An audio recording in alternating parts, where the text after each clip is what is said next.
Now, the first thing you'll notice is that we're not doing this interview in a normal place with the hard hat and the high vis, but I'm going to leave Tom Lindsey, who's following me, to explain what we're doing here and why. What I'm actually going to cover is a little bit about our alternatives and how we think about them, particularly given how well they've done over the last 12 months in the Endowments Fund portfolio and for our broader clients. Ultimately, what we're looking for when we're making investments in the alternative bucket in our portfolios is a slightly different type of return from both equities and bonds. So we categorize them broadly into two buckets. One is called correlated. So that means they're going to produce returns similar to equities and fixed income.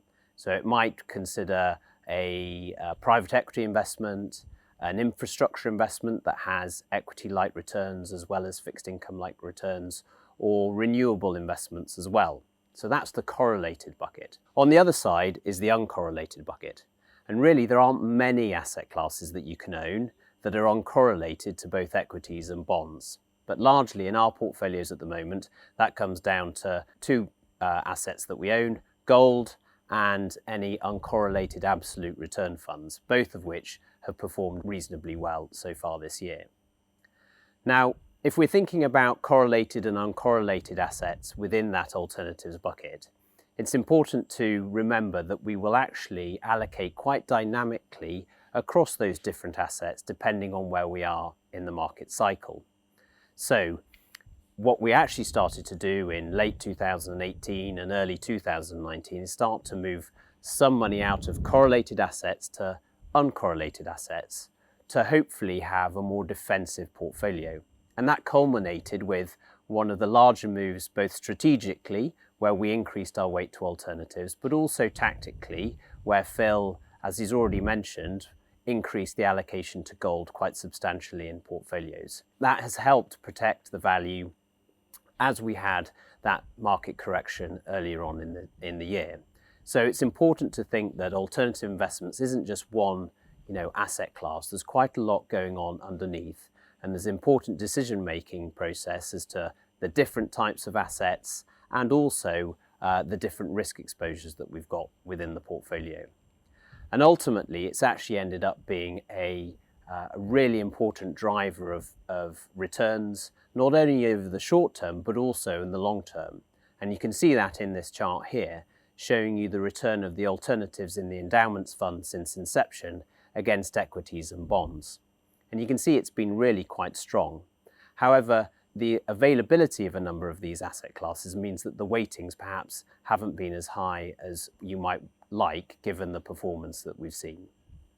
So if that's how we think about alternatives in the round and in putting them in portfolios, a critical part of it is the individual security selection. And on that note, I'm going to hand over to my colleague Tom Lindsey, who's a member of our Alternatives Investment Committee, to discuss why we're here today.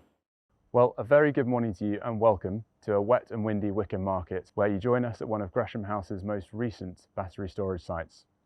The UK is undergoing a fundamental and radical shift in its power generation, moving from coal and gas-fired power stations to energy generated solely from renewables.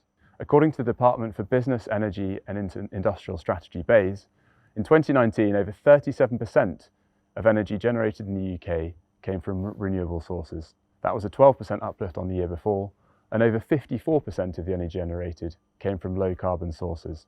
A decade ago, only 7% of energy generated in the UK came from renewables.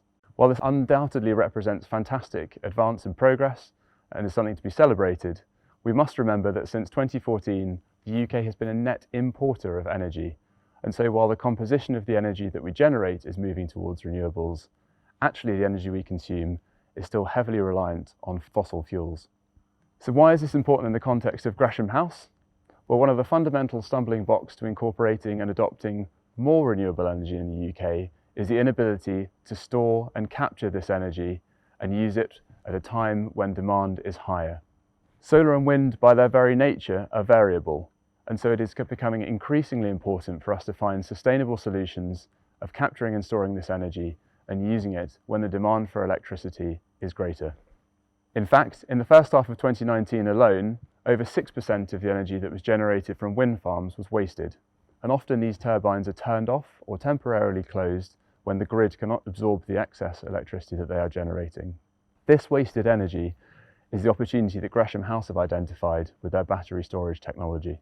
In each of these green huts behind me, you'll find over 700 battery units, over 14,000 in total on this site alone, that can be used to store up to 50 megawatts of electricity.